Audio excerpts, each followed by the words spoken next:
આજે વહેલી સવારે જે ઘટના બની લેન્ડસ્લાઇડિંગની, એમાં 2 જણનો આપણી વચ્ચે આજે 2 જણ રહ્યા નથી, એમનો સ્વર્ગવાસ થયો છે અને બાકીના જે 2 જણ છે એમની અત્યારે ટ્રીટમેન્ટ ચાલી રહી છે.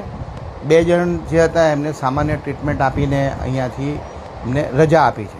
એટલે જે ઘટના બની દુઃખદ ઘટના છે, એમને પણ ખૂબ દુઃખ થયું છે અને જે લોકોનો સ્વર્ગવાસ થયો છે એમના આત્માને પ્રભુ શાંતિ અર્પે.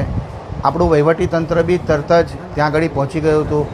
પાવાગઢના આપણા બધા જ જે યુવાનોની મંડળની જે ટીમ છે એ પણ પહોંચી ગઈ હતી. મામલતદાર ઓફિસ, પ્રાંત ઓફિસના બધા પહોંચી ગયા, રોપવેના પણ પહોંચી ગયા હતા અને બચાવ કામગીરી તરત જ શરૂ પણ કરી દીધી હતી. અહીંયા આવ્યા પછી દવાખાનાના સ્ટાફે પણ સરસ ટ્રીટમેન્ટ, જે ઇન્જર્ડ છે એને તાત્કાલિક ટ્રીટમેન્ટ મળે સરસ ટ્રીટમેન્ટ પણ અહીંયા આપી છે અને અત્યારે જે 2 જણ છે એમની ટ્રીટમેન્ટ અત્યારે ચાલી રહી છે.